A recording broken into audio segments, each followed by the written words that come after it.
সহিহ শুদ্ধ কোরআন শিক্ষা ক্লাস 2 পরবর্তী 7টি হরফ ও সহিহ শুদ্ধ মাখরাজ সহ। আসসালামু আলাইকুম ওয়া রাহমাতুল্লাহি ওয়া বারাকাতুহু। আমার পরম প্রিয় দিনী ভাই ও বোনেরা, আশা করি মহান আল্লাহর অশেষ মেহেরবানিতে আপনারা সবাই অনেক ভালো আছেন এবং সুস্থ আছেন। আলহামদুলিল্লাহ। আমাদের প্রথম ক্লাসে আমরা যেভাবে আরবি প্রথম 7টি হরফ মায়া দিয়ে ভালোবেসে প্র্যাকটিস করেছেন, তা দেখে আমার মনটা ভরে গেছে। আল্লাহর কালাম শেখার এই পবিত্র সফরে আজ আমাদের দ্বিতীয় ক্লাস। তাড়াহুড়া না করে আজকেও আমরা খুব শান্ত মনে ভদ্র আচরণের সাথে পরবর্তী 7টি হরফের সঠিক মাখরাজ ও গোপন রহস্যগুলো জানব ইনশাআল্লাহ। আপনি যদি জীবনে প্রথমবারও এই হরফগুলো উচ্চারণ করার চেষ্টা করেন, আমি কথা দিচ্ছি বন্ধু, ভিডিওর শেষে আপনার নিজের মুখে উচ্চারণ শুনে আপনার নিজেরই ভালো লাগবে ইনশাআল্লাহ তাআলা।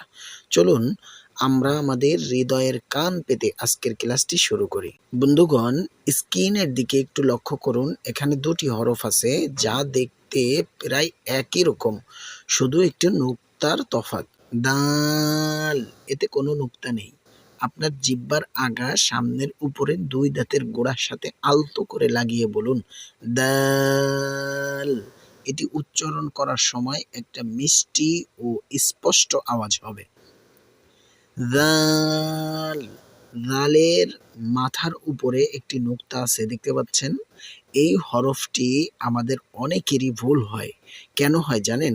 এটি কিন্তু ঝাল বা জাল নয়, বুঝতে পারছেন?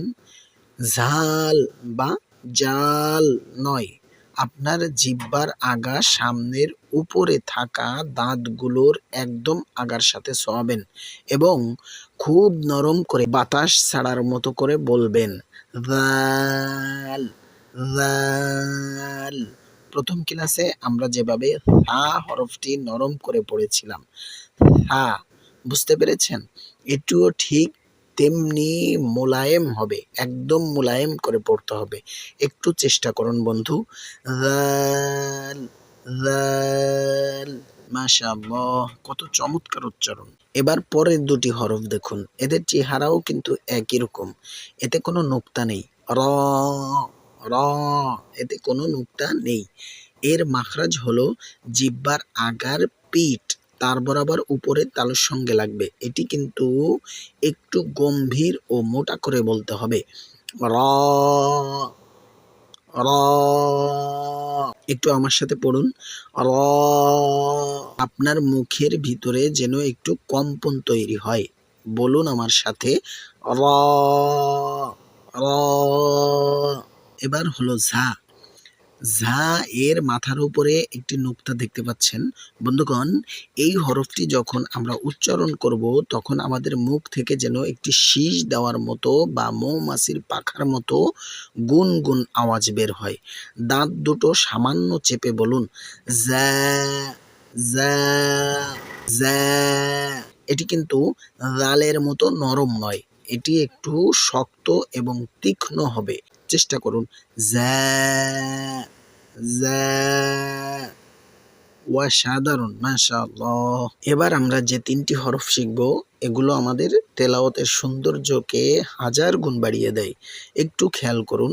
সিন, এতে কোনো নুক্তা নেই। এটি উচ্চারণের সময় একটি সুন্দর এবং পাতলা শীষের আওয়াজ হবে। বলুন সিন, ঠিক যেন বাতাসের একটা মৃদু হাওয়া বয়ে যাচ্ছে। শিন, এর উপরে 3টি সুন্দর নুক্তা আছে। যখন আমরা এটি উচ্চারণ করব, আমাদের মুখের ভিতরে পুরোটা জায়গা বাতাস ছড়িয়ে পড়বে। একটু ছড়িয়ে দিয়ে বলুন শিন শিন। অসাধারণ, তাই না বন্ধু? এতে কোনো নুক্তা নেই। সদ, এতে কোনো নুক্তা নেই। বন্ধুগণ, এটি আমাদের আজকের ক্লাসের সব থেকে গুরু গম্ভীর এবং রাজকীয় হরফ। এটি উচ্চারণের সময় মুখটা গোল হয়ে যাবে এবং আওয়াজটা অনেক ভারী বা মোটা হবে। শুনুন আমি কিভাবে বলছি। সদ সদ, সাধারণ সিনের মতো পাতলা করে কিন্তু হবে না। মনে রাখবেন, সাধারণ সিনের মতো পাতলা করে কিন্তু হবে না। বুক থেকে আওয়াজ এনে মোটা করে বলতে হবে, সদ সদ। বাহ, আপনার চেষ্টা দেখে সত্যিই খুব আনন্দ হচ্ছে। আসুন আমার প্রিয় দিনী ভাই ও বোনেরা, আমরা আজকের শেখা 7টি পবিত্র হরফ একসঙ্গে আরেকবার মস্ক করি। আমার সাথে সাথে আপনারাও মুখে উচ্চারণ করুন। যেমন দাল দাল দাল। তারপরে কি আছে? রাল রাল রাল। একটু টেনে টেনে পড়বেন, তাহলে হরফগুলো সহিভাবে উচ্চারণ করতে পারবেন। তারপরে কি আছে? রা রা রা। বলেছিলাম মোটাও করে উচ্চারণ করতে হবে, মোটা। রা রা। তারপরে কি আছে? যা যা যা। তারপরে কি আছে?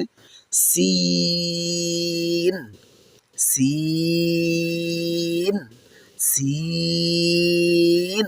তারপরে কি আছে? শিন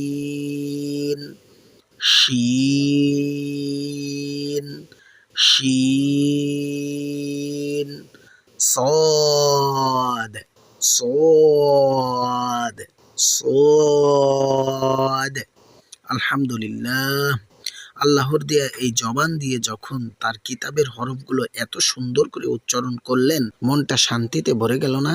সুপ্রিয় দর্শক, আজ আমরা যে 7টি হরফ শিখলাম, এগুলো আপনারা ঘরে বসে অল্প অল্প করে প্র্যাকটিস করবেন। বিশেষ করে দাল এবং যা